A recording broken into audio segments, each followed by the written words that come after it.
Hello everyone, আমি Chaitali. Welcome back to my channel study with Chaitali. আজ আমি তোমাদের কিছু নোট শেয়ার করব। গ্রাম পঞ্চায়েত এক্সামের প্রিভিয়াস ইয়ার কোশ্চেনের বাংলা ব্যাকরণের টপিক থেকে যে কোশ্চেনগুলি এসেছিল সেইগুলোর প্রশ্ন উত্তরগুলিই আমি শেয়ার করব আজ তোমাদের সঙ্গে। চলো আজকের মেন টপিক দেখে নাও এবং ভালো লাগলে লাইক কমেন্ট শেয়ার করে দিও।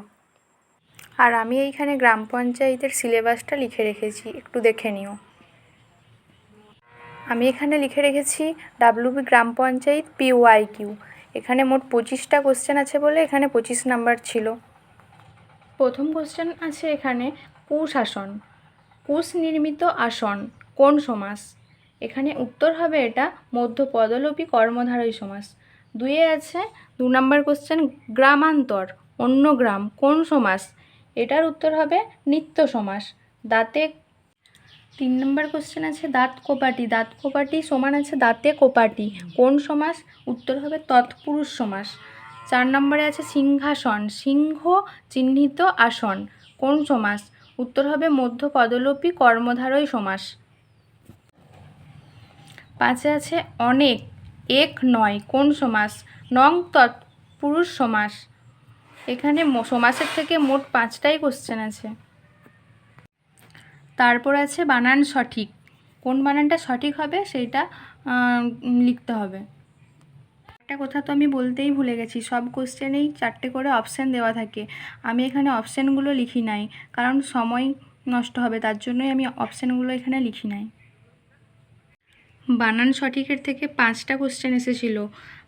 ফার্স্ট ছিল মরীচিকা। মরীচিকা বানান ম রয় দীর্ঘী চয়রস্যি কয়াকার মরীচিকা। তারপরে সেকেন্ড ছিল মুমূর্ষু ময়রস্যু ময় দীর্ঘ মূর্ধন্যস্বয়ে রেপ রস্যু মুমূর্ষু। তারপর ছিল সরস্বতী দন্তস্বর র দন্তস্বয়াবয়া তয় দীর্ঘী সরস্বতী। তারপরে ওদাসীন্য ও দয়াকার দন্ত ছয় দীর্ঘী দন্তনয়ে জফলা ঔদাসীন্য। তারপরে ছিল শারীরিক তারপর সয়াকার রয় দীর্ঘী রয়রস্যি ক শারীরিক। এগুলোই সঠিক বানান। তারপরে ছিল 5টা পদ পরিবর্তন। বিশেষ্য থেকে বিশেষণে রূপান্তরিত করো। ইচ্ছা, প্রথমে আছে ইচ্ছা থেকে ঐচ্ছিক। তারপরে সেকেন্ড ছিল উৎসাহ থেকে উৎসাহিত। তারপরে অন্ত থেকে অন্তিম। তারপরে উদ্ভব থেকে উদ্ভূত। গ্রহণ থেকে গ্রহীত।